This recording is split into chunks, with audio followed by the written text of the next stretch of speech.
Hello and welcome to Specific Heat Capacity. This is Energy Lesson 8. My name's Mr. Pratt and I'm Director of Science.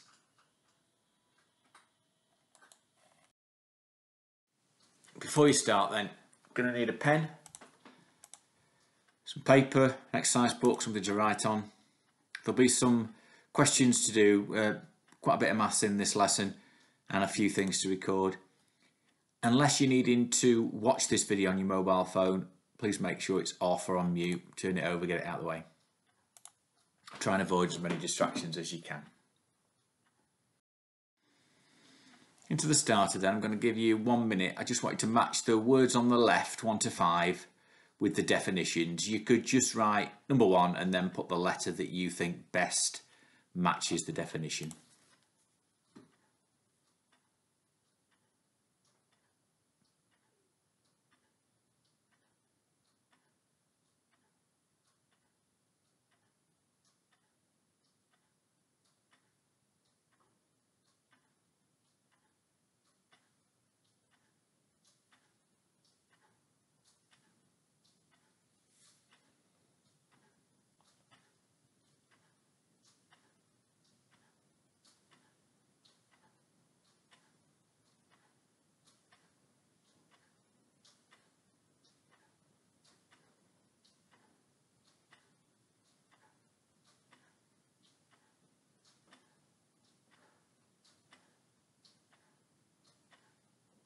Ten seconds.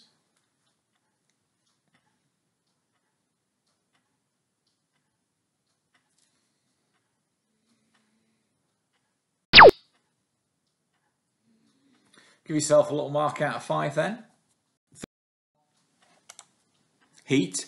So heat energy, thermal energy, that's the amount of energy stored in a substance because of the kinetic energy of all the particles.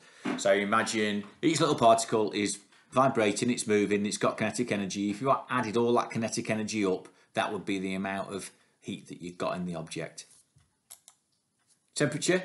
So that's a measure of how hot a substance is. So we use normally the Celsius scale. So the bigger the number is on the Celsius scale, the hotter it is. Mass, so it's the amount of a substance, and we always use kilograms.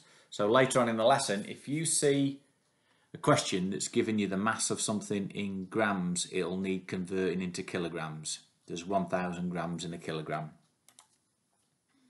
Gravitational potential energy. So that's the energy stored in a substance because it's been lifted up. It's high up in a gravitational field. And kinetic energy, that's the energy stored in a substance because it's moving. The outcomes for the lesson. First outcome. We're going to be applying the equation for specific heat capacity. You don't need to recall, you don't need to remember this equation. It's given on the formula sheet. And the second outcome, we're going to use our explanation of what specific heat capacity is to say why different materials are useful for different jobs or certain scientific phenomena occur. I'm going to give you 2 minutes to do this. Both of the beakers, so we've got beaker A, beaker B. Beaker B's got more water in it. And you see there's a volume level in millilitres there. And they're going to be heated by the Bunsen burner that's underneath for 100 seconds. Exactly the same Bunsen burner, exactly the same blue flame, for exactly the same amount of time. So question 1, I want you to tell me what you can say about the energy stored in both beakers. Question 2, what can you tell me about the temperature in beaker A compared to B? And a little calculation, you'll need to think back to a previous lesson on calculating power. If I tell you that the power of each Bunsen is 5 watts, how much energy does each convert from chemical energy store to heat energy store in the 100 seconds? 2 minutes.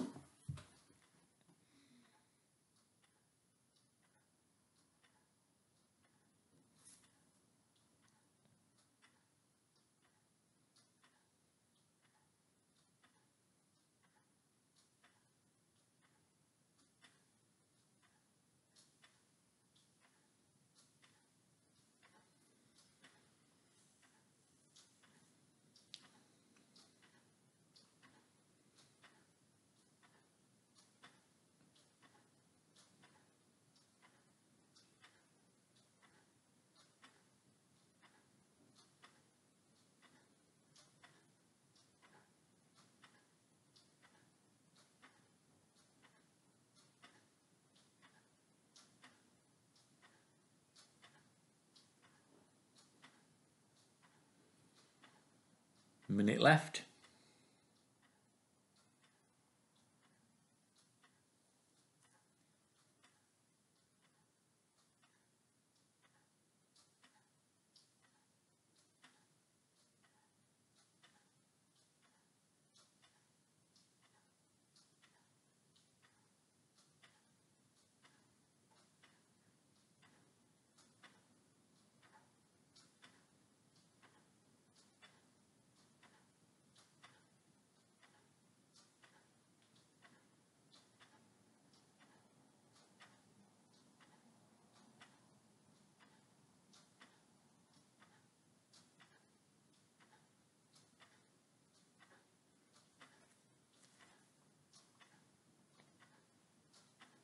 Just be finishing off.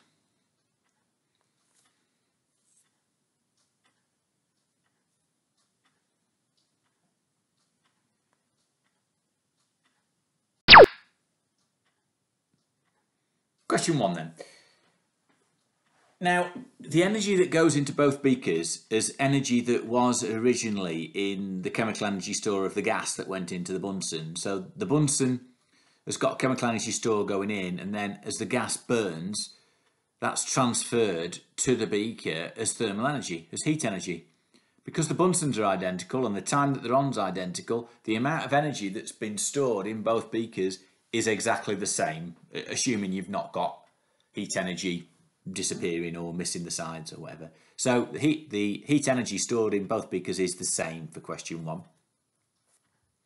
But question 2, you don't end up with the same temperature. In beaker A, you've got less water, so there's less water to heat. So what you'd find is that beaker A was at a higher temperature after your 100 seconds than beaker B. There's a bit more than half there, so you get slightly less than half the temperature rise of beaker B. Question 3. It always helps to understand what a watt is. So the unit of power is watts. So 5 watts means that every second the Bunsen burner is converting 5 joules of chemical energy to heat energy. So 5 watts means 5 joules every second. 100 seconds then, we've got 5 watts for 100 seconds, so you would end up with 500 joules transferred. So you get 500 joules into both beakers. You may well have used the equation there. Energy equals power times time. So energy equals power, which is 5, times time, which is 100 seconds. Let's start to explain what specific heat capacity is then before we do anything with numbers. The specific heat capacity is the energy needed to heat up 1 kilogram of a substance by 1 degrees C. So that's the definition of specific heat capacity. Let me give you an example. We've got an aluminium block, and to keep it nice and simple, the aluminium block has got a mass of 1 kilogram. And we measure the temperature with an infrared thermometer there, and it's 20 degrees C. We put a Bunsen burner underneath it. We put that Bunsen burner underneath it, transferring energy into the block until the temperature goes up to 21 degrees C. So we've raised the temperature of a 1 kilogram aluminium block by 1 degrees C. So the amount of energy gone in, that would be the specific heat capacity. The amount of energy to raise the temperature by 1 degrees C of a kilogram. Now, some things have got quite high specific heat capacities. Water is an example of that. So 1 kilogram of water would take a lot of energy to raise its temperature. Some materials, gold is an example, have got a much lower specific heat capacity, so you need less energy to heat them up.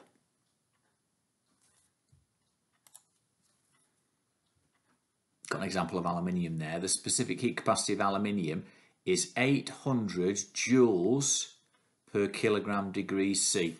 those units, keep your eye on those. They're quite difficult to remember. You've got joules, which is the energy, divided by kilograms and temperature in degrees C. So a 1 kilogram block of aluminium needs 800 joules put into it to make it 1 degree warmer than it was before.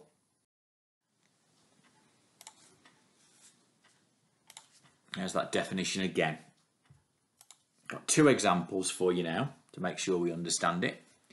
We've got a 1 kilogram aluminium block and it's at 20 degrees C. We've got a 1 kilogram copper block. Copper is a bit more dense than aluminium, so it would look like there's less of it. It would take up less volume, but its mass is the same. We're going to start then at an identical same time, heating them up. So we start heating them up. We've got our Bunsen burners again. Chemical energy storing the gas, turning into thermal energy and heating up both blocks. So we're both heating them up. Same amount of energy is going in every second. The power of the Bunsen burners is identical. But we'd notice if we did this that the copper block, notice the temperature just went up. The copper block would go up by 1 degree sooner than the aluminium block. Oh, there's the aluminium block just gone up by 1 degree C now. So that difference is not caused by the energy that's gone in, because the energy that's gone in has been the same. It's caused by the fact that the two metals have got a different specific heat capacity. The copper took 1 minute to heat up by 1 degree C, and the aluminium took 2 minutes 20 seconds to heat up by 1 degree C. So more than double the time. So it takes more heating.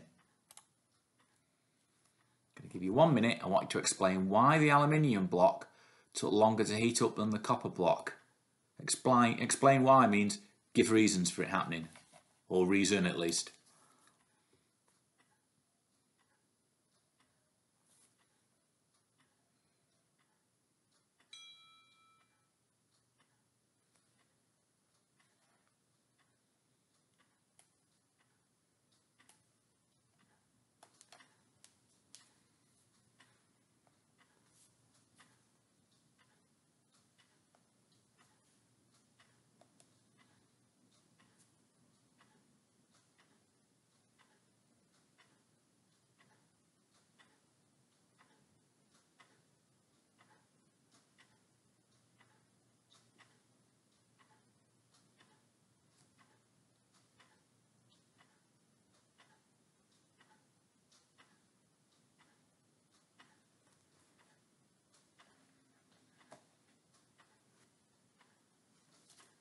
Okay, be quick.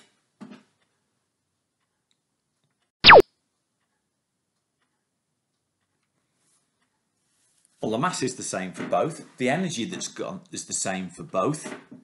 So it must be then that the specific heat capacity of aluminium is a bigger number than copper. In other words, aluminium needs more energy to heat up 1 kilogram by 1 degree C than copper does.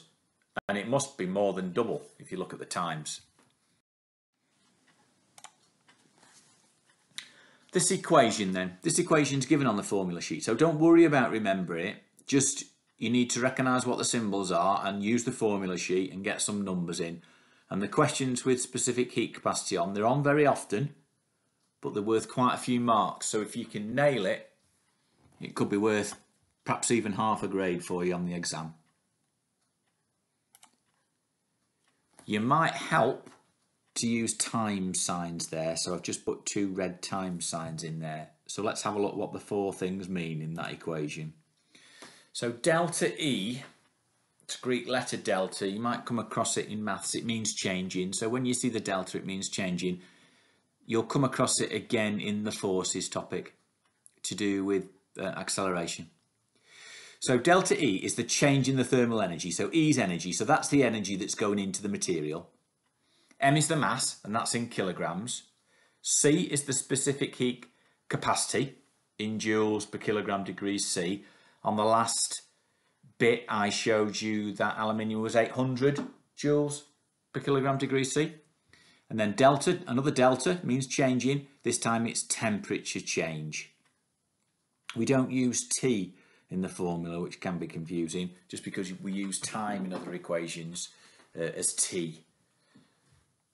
It does do it on the formula sheet though. It does tell you what each of the symbols mean. The unit reminds you of what specific heat capacity is. So we'll keep talking about that unit. It could be worth 1 mark as well in a calculation question. So there we are, we've got the formula and we're going to do a worked example. It might be a good idea here for you to record the worked example in your book or on your paper, because after this you're going to do some worked examples, starting off with pretty straightforward ones and then moving to more difficult ones. If you record the worked example, you can have a go at doing the others the same way. Use it as a model. So we've got a 0.5 kilogram aluminium block. It's heated up from 20 degrees C to 30 degrees C. The specific heat capacity of aluminium is 900 joules per kilogram degrees C. And you need to find the amount of energy added to the block. I always put a ring around my numbers. So we've got 0.5 kilograms, 20 to 30 degrees C. I put a ring around the whole lot for now. And the specific heat capacity is 900. I'm just going to put these on the left hand side. So the mass is 0.5 kilograms, the specific heat capacity is 900, and the temperature change, be careful, the temperature change is from 20 to 30, so it's 10 degrees C. You get a mark for that bit already, but you must remember it's temperature change. You don't put 20 into the formula or 30, it's the difference. Then we'll write out the formula. Then underneath, we substitute in what we know. So the change in the energy is 0.5, that's the mass, 900, that's the specific heat capacity, and 10, that's a temperature change of 10. Then we multiply those numbers together, underline the answer to point the examiner right at it and make sure we've got the unit of energy, joules. It's straightforward, you don't need to know the formula. Just be careful and don't forget the unit of energy. If you're going to use the letter J, make sure it's a capital letter. If you can't remember in the exam if it's a capital or a small letter, write the whole word out, and then that way they won't penalise you if you put a small letter at the beginning of the word joules. Your turn. I'm going to give you 4 minutes. These are grade 1 to 5. I wouldn't call them easy, but there's no rearranging. It's relatively straightforward for these ones. On the orange table there, I've given you some specific heat capacities. So I've given you the specific heat capacities for copper, aluminium, gold and water. And then we've got 3 questions. And for each one, I want you to find the amount of energy required. So it's delta E, the change in energy. And I'm going to give you 4 minutes.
Don't forget to put your unit down and underline your final answer.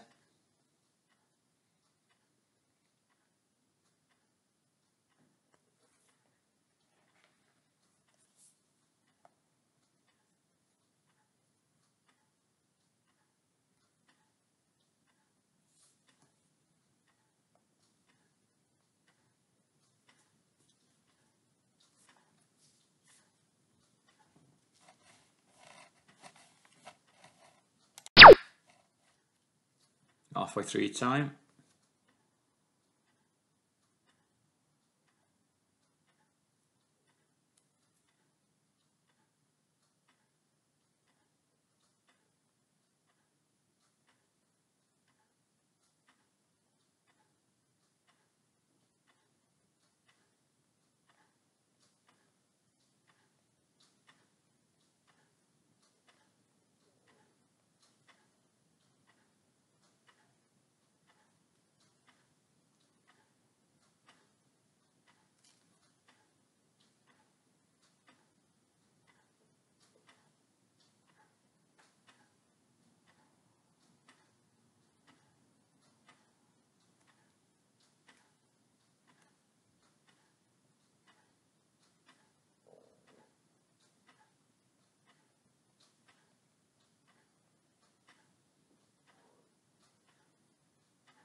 Right then. Question 1. So the change in energy is 2 kilograms, that's the mass, times 385. Make sure you've got the right one down, that's the specific heat capacity for copper, and we've got a temperature increase of 10. Multiply them all together, we get 5,701 mark for joules, capital J. 2. We've got a mass of 5, so it's 5 times, and then we need the specific heat capacity for gold, which is the lowest one there, 129, and the temperature rise is 5 degrees, so 5 times 129 times 5 gives us 3,225 joules, capital J, underline the answer. 3. 0.2, I'll just come that in a minute, so it's 0.2 kilograms times 900, that's the specific heat capacity for aluminium, times 2, the temperature rise of 2, gives us the energy change of 360 joules, underline the answer. Some of you will have put 200 in and you'll get an answer that's 1,000 times too big. So let's just look at that. 200 grams, you should be spotting that. Don't let the examiner catch you out. We can't put 200 grams in, it needs to be in kilograms. 200 grams is 200 divided by 1,000 because there's 1,000 grams in a kilogram, which gives us 0.2. Be careful. We're going to move on to some more tricky examples. Some of you will only be doing the foundation paper and you may or may not know that yet. But I want you to try and do them anyway. You can still pick up marks just with the substitution. So even if you find some of it difficult, you can get marks on it. So I want you to try. I'm going to give you a full 6 minutes for these. 2 of them are worth an extra mark, worth 4 marks. So make sure you're thinking, oh, why is that one worth 4 and not 3? So be careful. Put your numbers in first, substitute your numbers in first, and after the 6 minutes, I'm going to do them all so that you can see exactly how I do them. It might be an opportunity then to correct your work and get down the correct answers so that you can use them to model other questions later on. Off you go.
We're on question 2 now.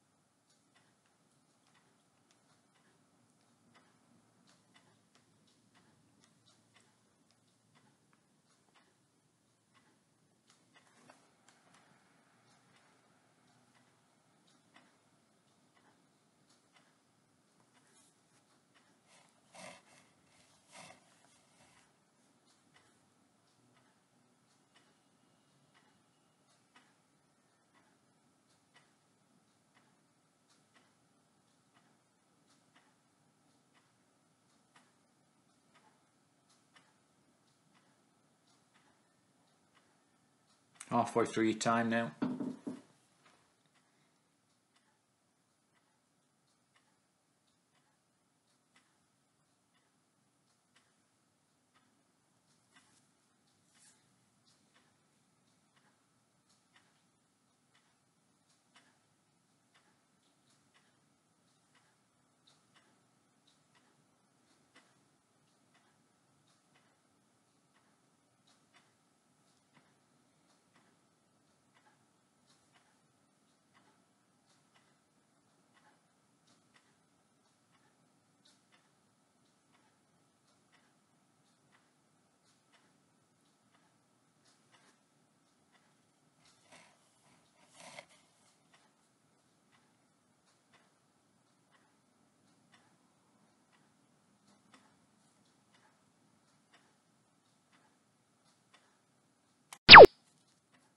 Should be on the last question if you aren't already.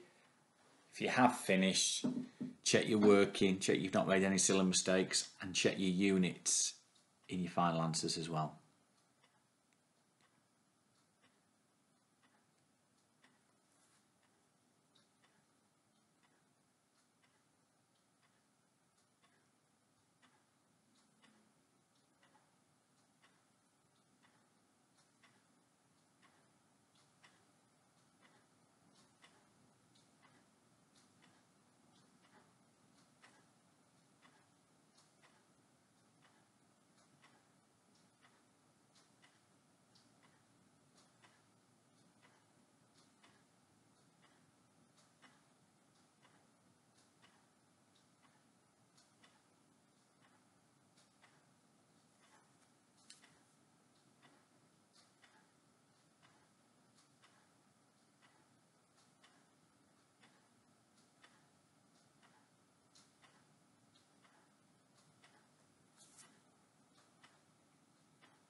Have you underlined all your answers? Have you checked your unit? Do you understand why question 2 and question 3 are worth an extra mark?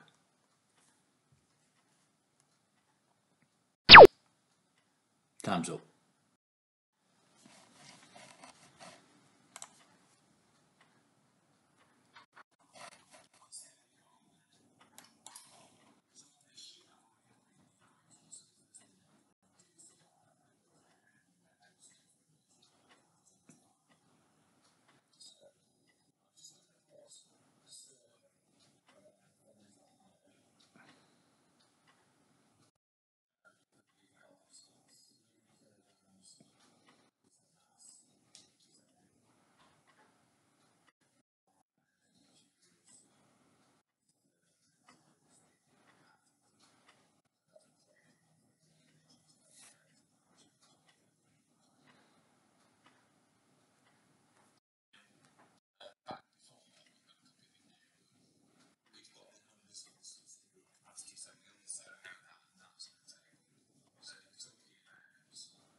spent many hours on Filey Beach. So there's Filey Beach. It's a hot summer's day, so obviously all summer's days in Filey are very, very hot.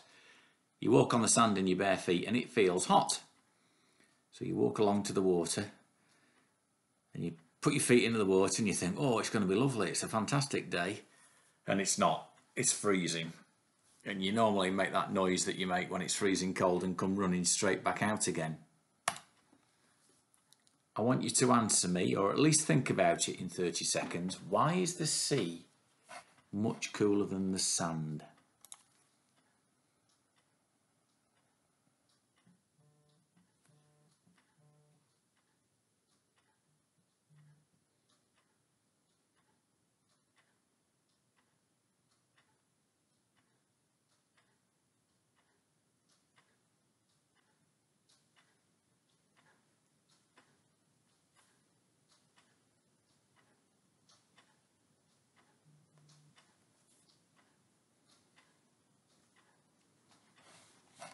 Okay, let's talk through. Got water on the left, sand on the right. They're both at the same temperature to start with. We get thermal energy transferred from heat radiation from the sun, heats them both up.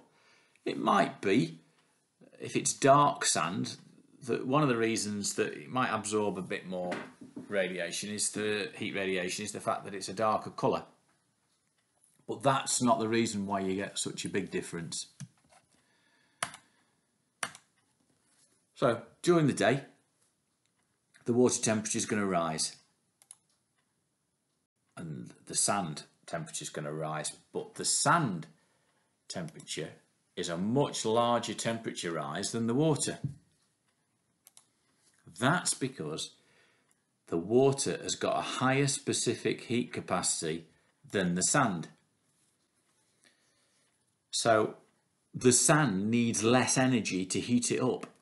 Now the numbers are quite interesting. Well, I find them interesting because it's a factor of 5. So the specific heat capacity of water is 5 times that of sand. So you would need 5 times more energy to heat up the same mass of water as you would sand.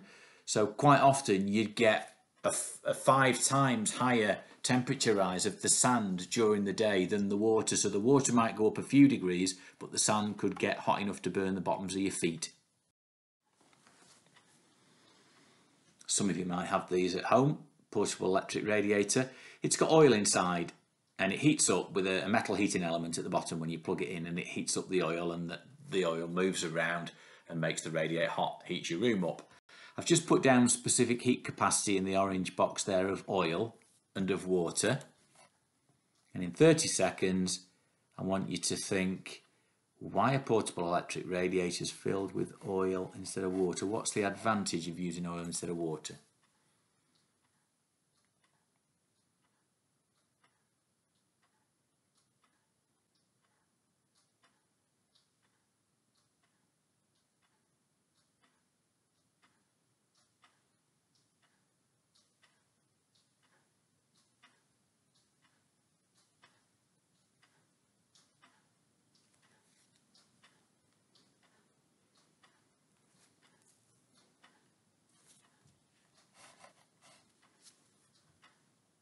Should be fairly obvious that it's to do with the specific heat capacity by now.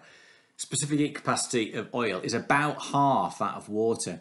So if you put oil inside them, they will heat up twice as quickly. So that you'll end up with the heat being transferred away from it more quickly. If you were to have water in there, yeah, it would work, but it would take longer to heat up. You've also got a problem with those. If you have them somewhere that gets very cold, if they've got water in it, could freeze, and then that would break the whole radiator open, whereas oil is not going to freeze at 0 degrees C.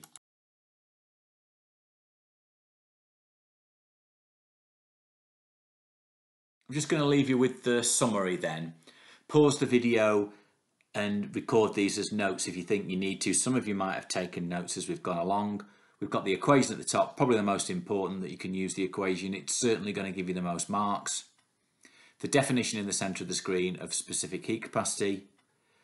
We've got an application that I've not mentioned, of houses with very thick stone walls, some numbers for the values of specific heat capacity on the bottom. The diagram you can see of the apparatus is going to come next lesson. In next lesson there's a required practical where we're going to use what we know already to measure the specific heat capacity of some materials. So I'll see you for that lesson next time. Thank you.